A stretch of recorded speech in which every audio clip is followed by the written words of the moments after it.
Fair warning, I push on that bolt or whatever, the camera is probably going to fall over.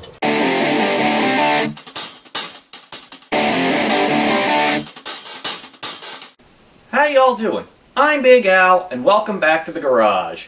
If you're new to the channel, hope you'll take a moment to please subscribe. And we are back today with my 65 Chevy Corvair. If you've been watching my last couple of videos, know that I am getting ready to install an electric fuel pump in it. Today we're going to get started on that job. We are going to start by mounting the fuel pump controller in the engine bay and start with the wiring. Let's get to it. Alright, so first things first, we've got our Revolution Electronics fuel pump controller. I'll throw a link to the description. This is a safety switch that works by monitoring the tachometer signal. As long as this thing gets a signal from the tachometer, well, tachometer wire, it's going to be the negative post on the coil, it keeps the fuel pumping. But should you be involved in a crash and the engine stop, the fuel pump stops and it doesn't keep pumping gas into the motor. We're going to mount it right about here with a couple of self-tappers. Just going to drill some small pilot holes. We're going to start off is I'm going to take this nail and the idea, put a little indentation there, keep my drill bit from hopefully dancing all over the place. So I'm trying to drilling just some small pilot holes for the self-tappers. Okay, here we go.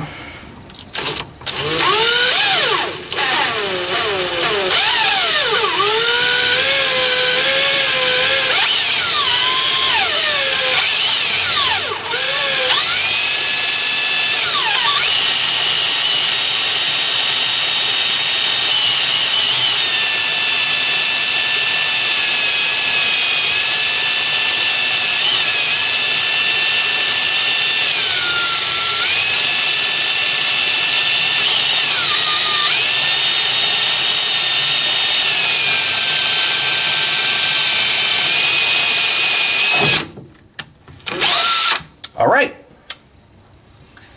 got the first hole drilled. I'm going to put the first self-tapper in and mount the controller, then lather, rinse, repeat for the other side.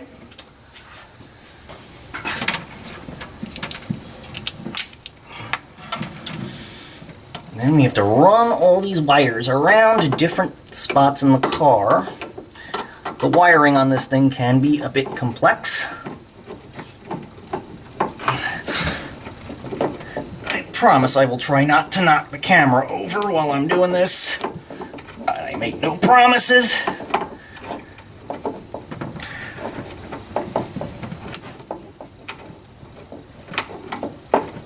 This is going to take all day, I think.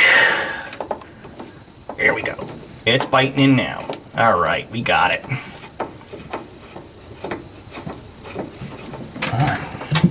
Was going to send it home with the impact, but I don't think that's going to be necessary. Beautiful. Let's snug this one up and do the other side. There we are. This step with the nail probably isn't necessary, but I'm doing it anyway.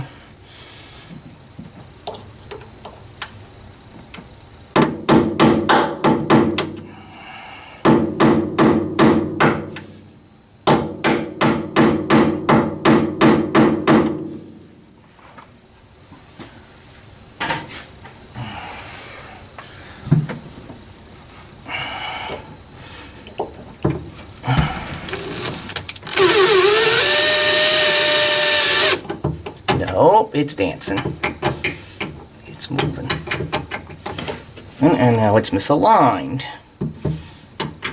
Don't you try it. Slow and steady. It is not a race.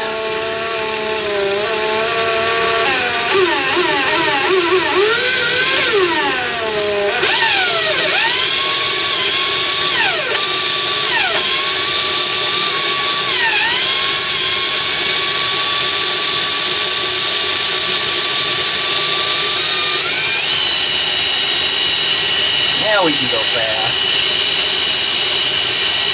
And you don't want to push on it too much with these little bits. That's how you break them.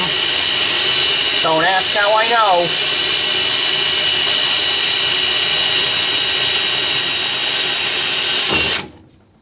There we go, we're through. Self-tapper is going in. Picked these up at my local Ace Hardware over in Welford. Those guys really are the place with the helpful hardware, folks. They're awesome. If you're in Welford, South Carolina, or the surrounding areas, definitely go over to Johnson's Ace. They got you covered.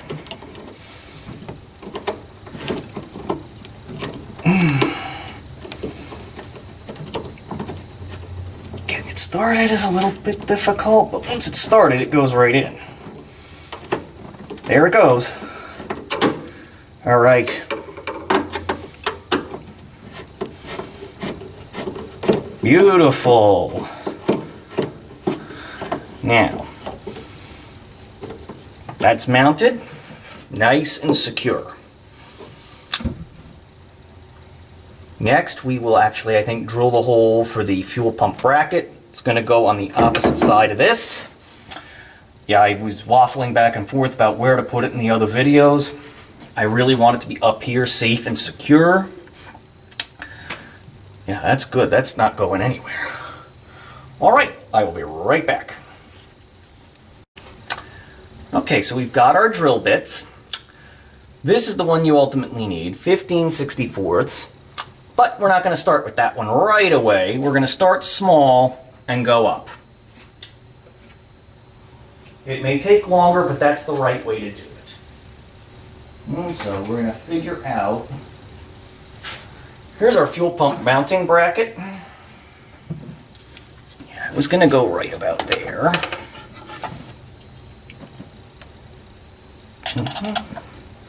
Just put a little X mark in the paint. There we go. And give it a little tap.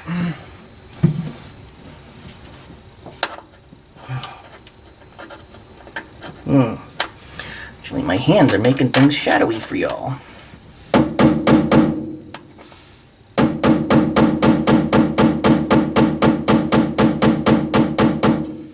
Trying to do is put a little indent in there for the drill bit to rest on. Doesn't slide too much. We're going to use our little tiny one that we used for the fuel pump controller first. There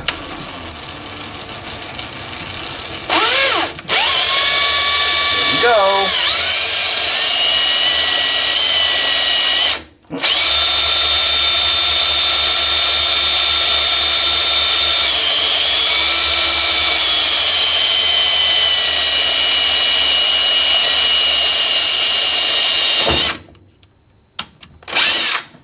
Move up to the next size.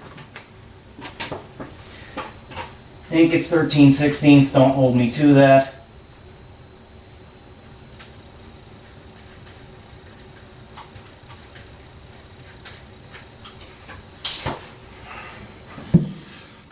Man, I remember back in the day when you used to actually have a key for the chuck.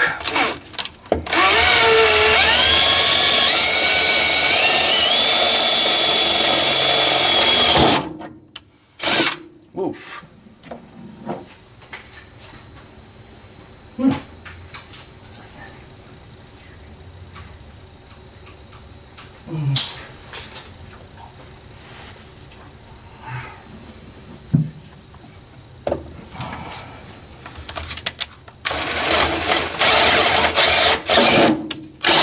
This gets progressively easier, obviously, as the hole gets bigger.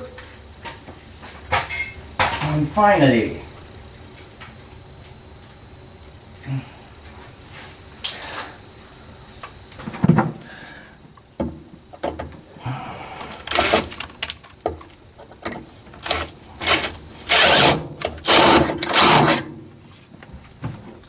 okay, holes drilled.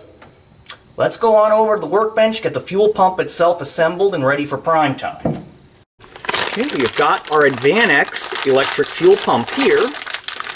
we are going to, again, I'll throw a link in the description. We're going to go ahead and put the inlet-outlet nipples in it.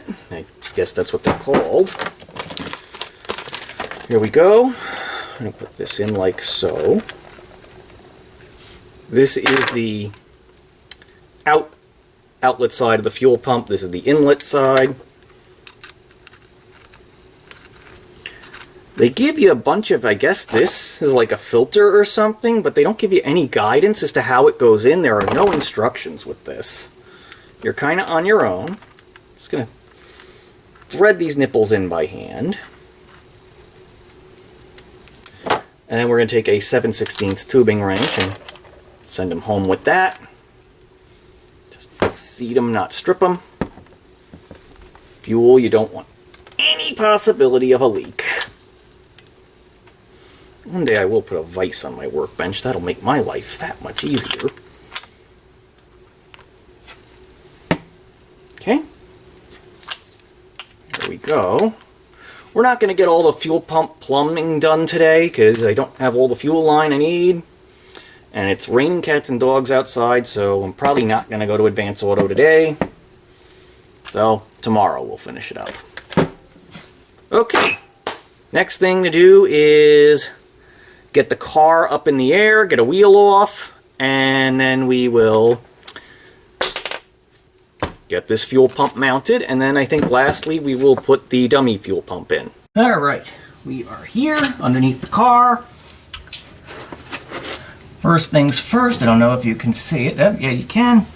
That zip tie is just kind of randomly there. Don't know what that's about, so let's get it out of here.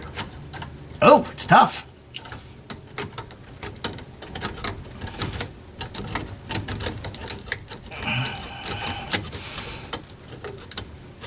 Oh, well then. Okay. Utility knife is not up to the task here, it would seem. Split the blade around. It's probably dull enough to cut butter. Whatever this is one heavy-duty zip tie. That's better. Almost. Watch me cut something important under here in the meantime. Got it. Okay, that's out of here. Like the fuel line, the heat line, oops. The heater line from last week. Alright, got our pump in the thing. We're going to run our bolt through, and we're going to bolt it from the engine bay. Maybe easier said than done. This is seeming to take more hands than I was born with.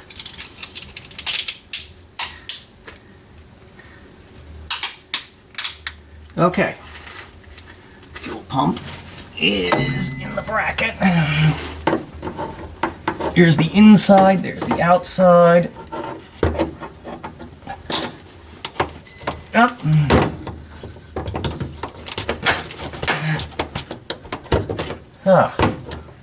Maybe that hole is just a hair too small. Lord, nothing's ever easy. Okay. I have to just make it a skosh bigger. I do mean a skosh. There we are. Doesn't want to. Let's get that drill back out. Okay. Okay, so I have reamed the hole out a little bigger to about 5/16. Now let's... Okay. Well, got a piece of it. Pump is in, and let us move to the engine bay and put the bolt on. Alright, so the bolt is through. We have got a washer, lock washer, and a 14mm bolt. Yes, it's an old car, but that bolt is still metric. Ooh, that's nasty. Washer, lock. No, that's not going to bite on, I don't think. No, of course it won't. Okay. Need to go back under there and see if I can push it through a little further. A few moments later. Fair warning, if I push on that bolt or whatever, the camera is probably going to fall over. Okay, I can't get that thing. Alright. That is a ½ inch. And there's no clearance to turn a wrench, of course.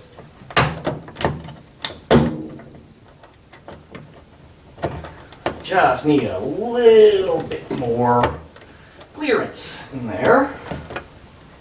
Get this sandwich of stuff on there.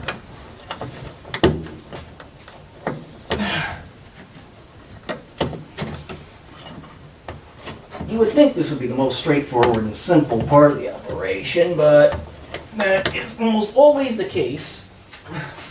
That the most straightforward, simple thing ends up having the most hair pulling and teeth gnashing. Let's see what happens now. Okay, we're good. Make sure the ratchet is on tighten. It is now, because after last video when I turned that clamp the wrong way.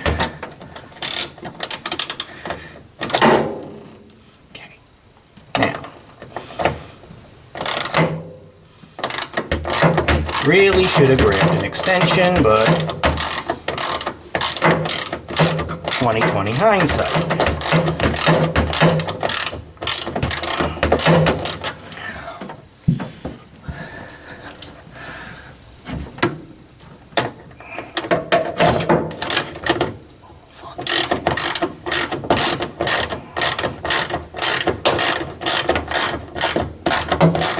Oh, the temptation to put the impact on this thing, but what is rule number 1 about impacts? They are for taking apart, never assembling. Yours truly has violated his own rule on that several times, and it bit me in the hiney. Okay. Good. Okay, perfect, seated, not stripped. Now, we could start with running some of these wires. This red wire needs to go to a switched 12-volt source. So this is going to have to be run up to the fuse box in the front of the car. So I'm going to have to scavenge some wire for that. This green wire can go to the tachometer wire. That's this one down here. Black goes to the ground or negative. Lavender. This one comes as a loop. One end of it is going to go to the positive terminal on the fuel pump. The other end is going to go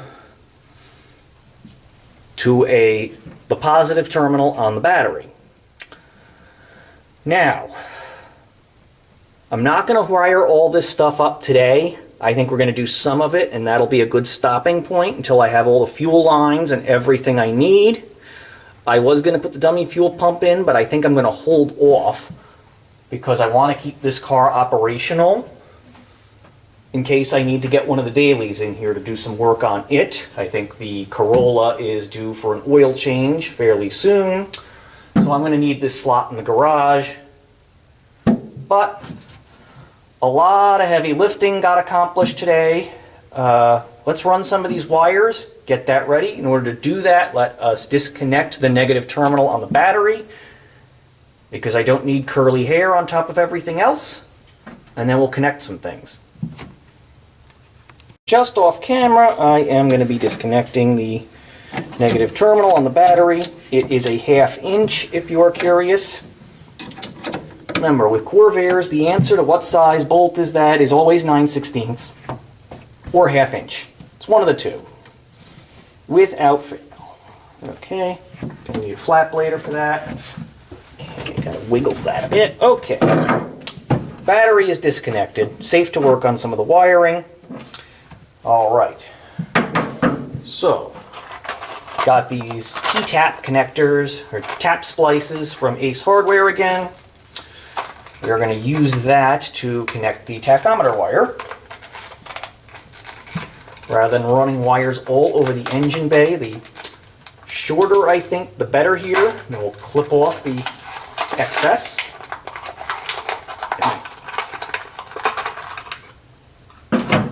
Okay, the way one of these bad boys works, you slide your wires in, and then you crimp it down with this.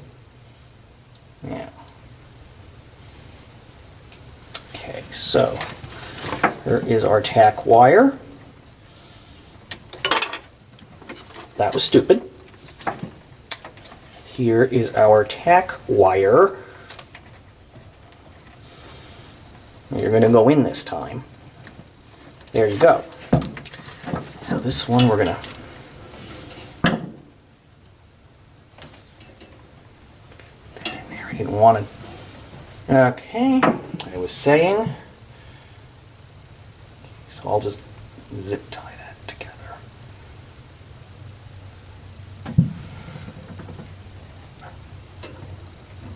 And we just flip this down and crimp it. Well, actually, we crimp it first. We're going to use a... Sure, there's a proper tool for it. I'm using a vice grip. Because vice grips can do anything. That's it. Now, that's not sitting properly. Don't like that. Should flip down over it, and it's not. Okay.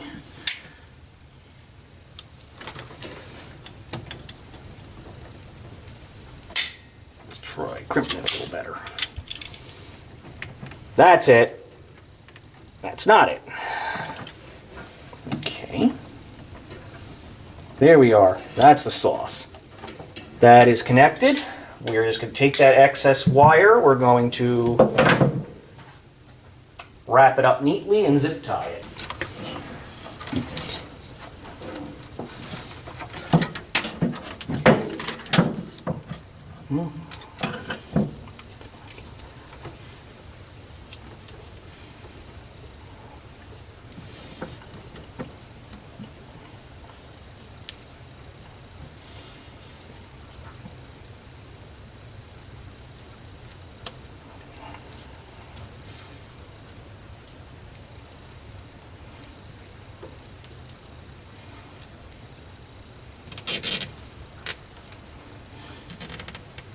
Okay, there we are, nice neat bundle, up and out of the way of everything.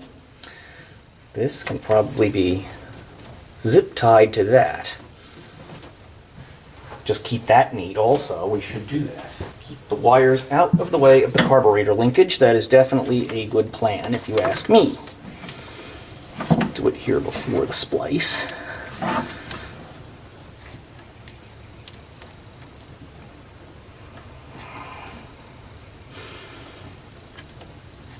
Okay, now, there is a hole back here that will allow us to run wires. So this red wire, like I mentioned earlier, is going to have to go up to the front of the car. So I have to track down my supply of wiring and make a wire long enough to do that. And this lavender wire is going to have to go there as well. We're going to just, not going to put it through just yet. Just going to put it up there and out of the way for now. We can get this negative wire ready to go also and get it hooked up. Alright, so the ground strap connects to the car in two places. Right here against a frame rail. It is a 13/16. We're going to pop that up and make sure I'm turning the ratchet the right way again. This is not one I want to strip out. We're going to take this bolt out, take the negative wire, we're going to crimp on a loop connector and put this back in. That will have the negative dealt with, done and dusted. Then it's a matter of the hot and the lavender wire. Okay. Oh Lord, that is not what I wanted to see. Okay. Here is our nice nifty little connector.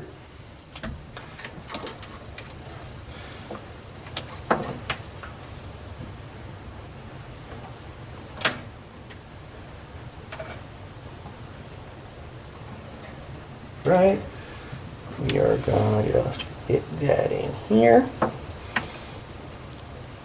like so. Now I'm going to take the vice grip, clamp down on that as hard as I possibly can. Where did the vice grip go? Oh, dadgummit. This is how I spend most of my time in the garage, if you haven't noticed, is wondering where is that darn tool I had 5 minutes ago.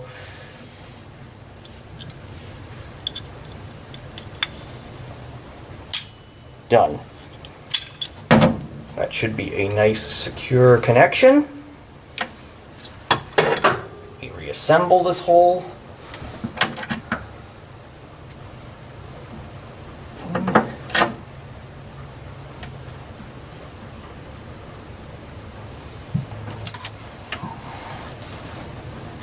And that's that.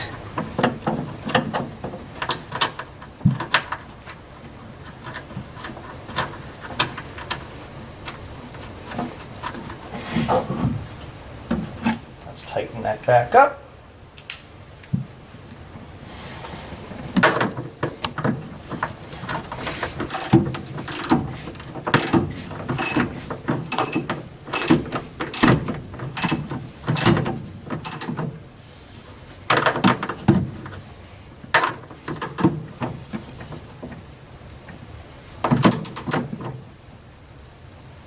And that's a self-tapper. I don't want to over-tighten. Good. As long as the ground strap is tight and making good contact, we are good to go. Okay, now that we got the negative connector, we're going to get in here with some more zip ties and just make all this wiring nice and neat.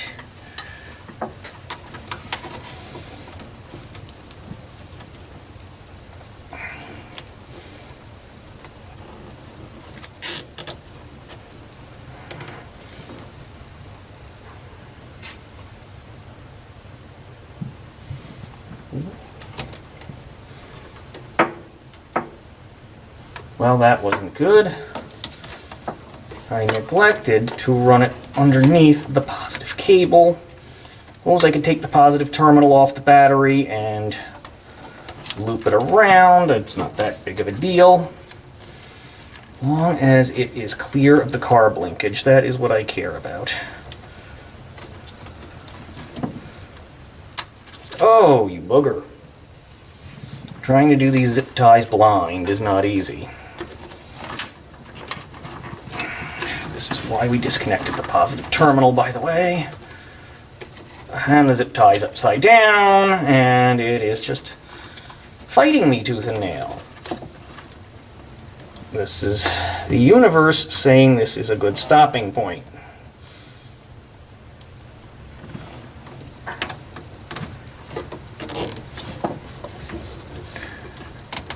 Okay. Good.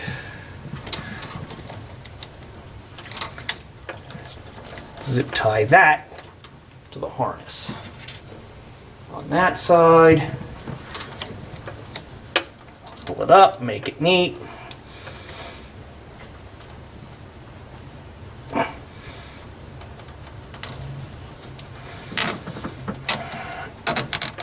Okay. Alrighty. Okay, so I think I'm at a stopping point. So that is all for today. I hope you will please like, share, subscribe. Thank you very much for watching, and I will catch you on the next installment.